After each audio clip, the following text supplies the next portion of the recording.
Hi guys, welcome back to my channel. Today I'm going to be talking about what I wish I knew before starting sixth form or college.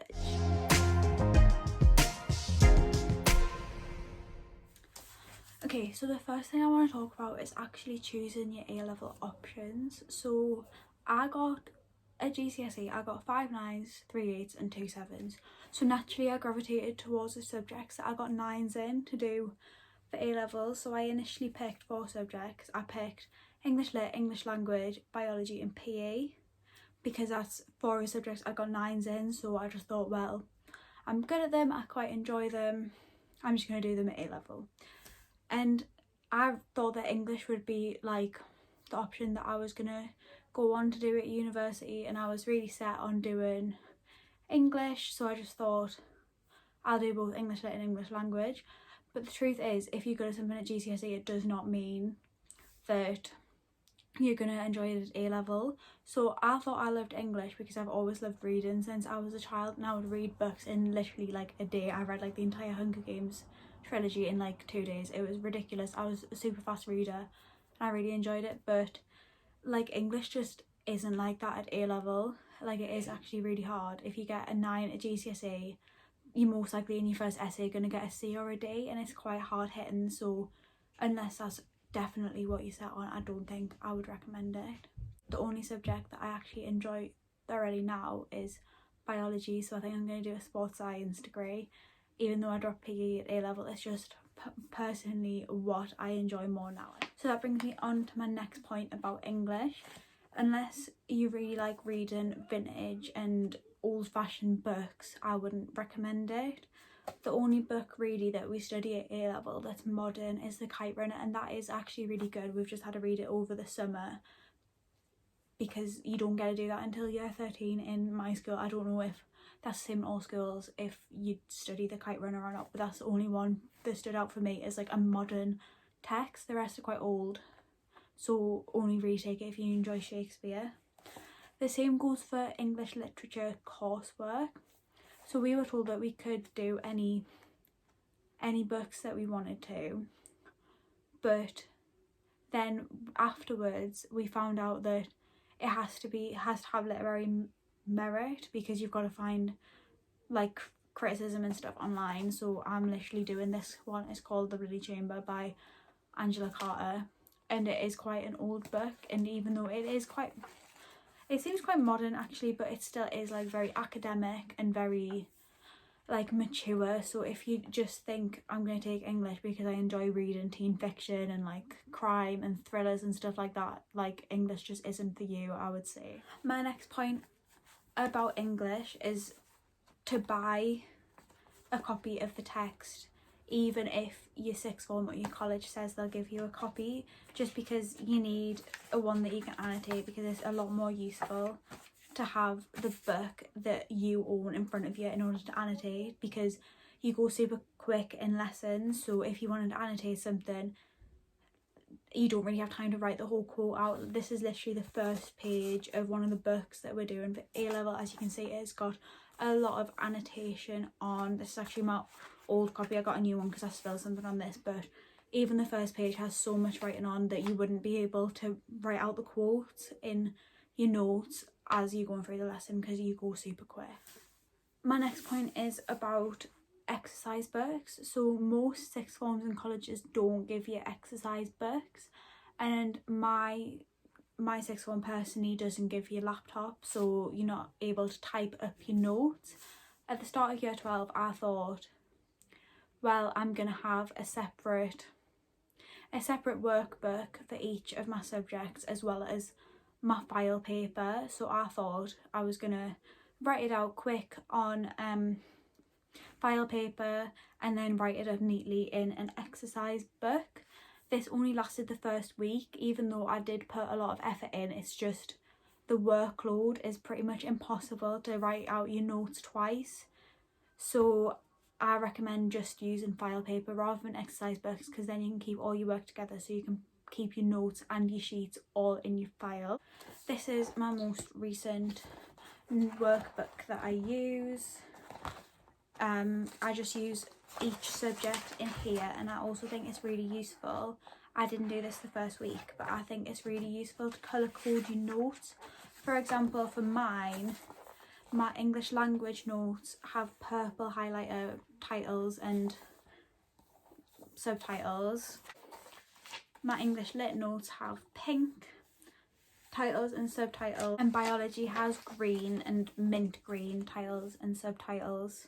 That way it's just so much easier to keep your notes organised, especially when you're only carrying around one exercise book, but there is file paper. So these are just the pucker pads. They've got like tear away edges. You can get the roll bound ones, or you can get the ones where you just rip it out, but I personally prefer to use the roll bound spines because there's a bit of a gap between these and the tear away bit, so you're less likely to rip your paper. I find some people prefer the other ones because it's actually, I think it's easier to tear out the other ones, but it's also easier to rip, so this is the ones I prefer. But when you're doing all your notes in one notebook, because it's just easier to carry around one, because you've got quite a lot to carry files wise and other things. I feel like you just need to carry a lot more around at sixth form, so you don't really have space for a book for each if you're carrying around books that you're reading for your course and files. But I just find it's so much easier to have your file paper, and then rather than writing it out again in an exercise book for revision, make flashcards straight away. That is something else that I wish I'd known before starting sixth form or even GCSEs. Just anything that, any course that you've got an exam at the end of, don't leave your revision until the last minute. So what I do now, I didn't start at the very start of sixth form because I thought I was going to be using the exercise book as revision like I said, but actually it's so much easier to make revision resources such as flashcards on Brainscape, because then although you are like transcribing all of your notes again, you're doing it in a way that's so much easier to revise from. So for example, if I just wrote it out in an exercise book after I wrote it out on my file paper, then it wouldn't go into my head and I'd have to do something else for revision at the end of it before the exam or the assessment. But writing it out onto flashcards, either the paper ones or online on Brainscape, then it's just much more worthwhile of your time, because you know you can go back and revise that quickly because the information is more condensed and you've shortened it down. Sticks in your head just off making it as well because you're shortening it, and then you can come and learn from them as well. So I wish I'd known that before starting especially my GCSEs, because I kind of did it at the start of sixth form, but I didn't really do it like properly until maybe the second term. But I just wish I'd known that before. The next thing that I wish I'd known before starting sixth form is about files. I think I did buy the correct files, but a lot of people don't. So you need lever arch files, which are bigger so you can keep more stuff in. So this is my biology file. This is the one that I'm using for year 13 work because we've already started it over lockdown. So as you can see, the file itself matches my colour code, and then I've obviously got my colour coded notes inside. I wish that people knew to buy bigger files because there is a lot of work.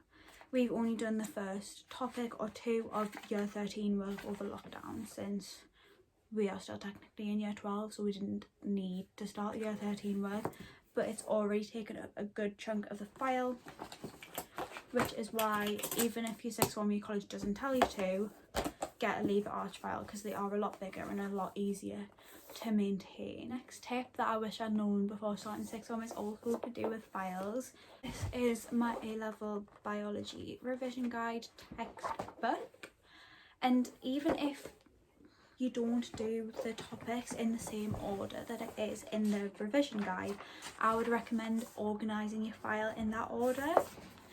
So it's got each subtopic in, so it's got 1, 2, 3 on the first page up to topic 8B.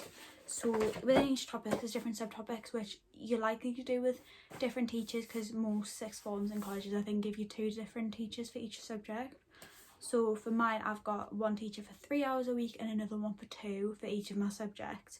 and we do the different parts of the topics with different teachers. But I personally find, especially for biology, don't get a different file for each teacher, just get it for the 2 separate years, so you can keep all your year 12 work in one file, your year 13 work in another file, and that kind of goes with like paper 1 and paper 2. And I just think putting your files in the order that's in the revision guide makes revision so much easier, because if you don't understand something, if you're using your file to revise, you can reference the revision guide and it's in the same order, and vice versa. If you're using the revision guide to revise, you can then go reference your file. Another tip, or what I wish I'd known before starting sixth form, is utilising your free periods. So I think a lot of people think, oh wow, I've got so much free time, I can spend it with my friends, and a lot of people I know have just spent the entirety of year 12 in the common rooms or going out at lunch and spending time with their friends and messing on. But I think it is so important to utilise your free periods to do work.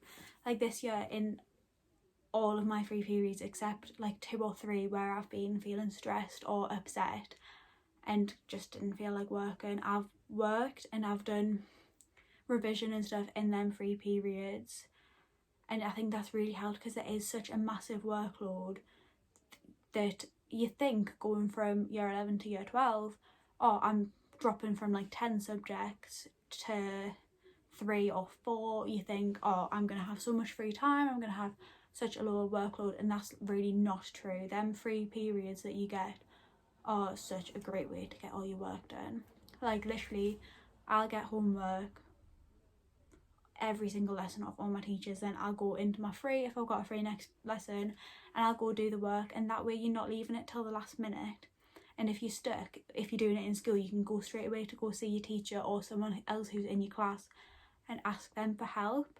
And that way as well, that you've got more time for revision. So I'll do my homework in 1 free and it might only take me an hour, and if I've got 2 or 3 frees that day, I can then get on with my revision. So that way most of my work that I've got to do, whether that be homework or revision for assessments, I'm doing it in school, so I'm not having to work as much at home, which means that you've actually got free time, because limited options for what you can do while in school. So you can pretty much just, especially at my sixth form where we're not allowed out in our free periods, only at lunch, like there's a limited amount of things that you can do. So you can pretty much only talk to your friends or go on your phone and stuff. You can't like go shopping or do sports or like any other activities that you want to do. You can't really do them in them free periods because it's just an hour and you're stuck in school for most of it. Whereas if you're doing your work and your frees, then you've got the whole night time to get on with other things. So I do skiing, and that's my like sport, that's what I do, that's my hobby, and I haven't had to miss like many sessions at all because of sixth form work, because I've done them all in my frees. I think that balance is so much better for your mental health. I mean, I get really stressed around school anyway, but I think it does help doing all your work in school, because then you do have time for like self-care and doing things that do make you happy outside of school. So I like to go to the gym, I like going running, I like going on bike rides, I like going skiing, I like going out with my friends. You can't do that in your free periods, so you might as well use them free periods to work rather than working at home when you can do other things. Another thing that I wish I'd known before starting sixth form is that your teachers will treat you more like adults in sixth form and are much more likely to help you when you're stuck with things. So whereas at GCSE, if you wanted to go see a teacher, they probably wouldn't have time for you. At sixth form, like the majority of times, if you're stuck on something, you can go see a teacher and they will make time to talk to you. And if you're stressed about anything, like you can talk to your teachers. Well, that's what I found in my experience. So if you're struggling with work, the workload, or like mental health, and you're having issues with getting your work done, just go speak to your teacher. Don't keep it in, because they are going to help you. Like they treat you a lot more like adults because you are like 16 to 18 in sixth form in college, or even older if you've come back like after doing an apprenticeship and stuff like that. They will treat you like adults, so they are gonna help you. Also, I think that it's important to remember before starting sixth form that friendships you've had at GCSE and in lower school are gonna change, because there is going to be so many more new people, like whether you stay on at your school sixth form or you go somewhere completely different, like don't expect to stay friends with the same people that you've been friends with for the last 5 years, because there's so many new people, there's so many different factors. And I think between like year 11 and 12, a lot of people like really find who they are and they find like their personality, and that might not be the same as the people that you've spent the last 5 years with. And I feel like don't try and hold on to friendships just because you've been friends with them for years. Like, it's just not worth it. If you make new friends in sixth form, then that's nothing to worry about. It's not letting your friends down, because people do change and people can make new friends, and that's like really not an issue. Just like embrace all aspects of sixth form life, because you're only there for 2 years. Like, you might as well make loads of new friends, get to know loads of new people, try new activities and stuff like that, because at the end of the day, like, you've only got 2 years in that left in where you live, because you might be going off to uni at 18 and moving away. So just embrace everything about it. So whether that's like getting on the student council or going to like climate change meetings or doing clubs and activities, just embrace all of it, because you can put it on your personal statements. Like, once you get to like the end of year 12, you're going to start writing your personal statements, and you can put all of them activities on, and it's just going to make you look so much better, especially if you don't do much outside of school. Like, it makes you stand out if you've fully embraced sixth form life. That's just something I wish I'd known before starting, because when it gets to the end of year 12 and coming to write a personal statement, it's like, what makes you stand out from the rest of the people applying to uni or applying to your apprenticeships or applying to your jobs, especially in this time when like our A-level grades are going to be so uncertain next year. Or like, if you're in year 11 now, your GCSE grades might not be an accurate representation of who you are. Like, try and sell yourself in other areas other than just academics. Like, join a sports team, do volunteering, sign up to do your Duke of Edinburgh if you've never done it before. Just really embrace everything that you can, because it is going to help when it comes to writing your personal statement, because it gives you an edge and a bit of character that not everyone's going to have. And at the same time, if everyone else is doing their Duke of Edinburgh or doing volunteering or joining a club or going on student council, like, you could stand out for the wrong reasons if you don't have enough to write about. So really do just embrace everything, because you're only there for 2 years at the end of the day. Like, you're going to have so many more regrets if you just stick in your same friendship group and really cut yourself off from the rest of sixth form life, and you're not embracing things. Like, you've got an opportunity, you might as well take it. Anyway, that's all I've got to say in this video. I'm very thankful for you all watching, and again, if you've got any suggestions for the rest of my back to school series, please leave them below and give us a thumbs up if you like this, and then I'll know like to do more back to school style videos or school tips. Bye, thanks for watching.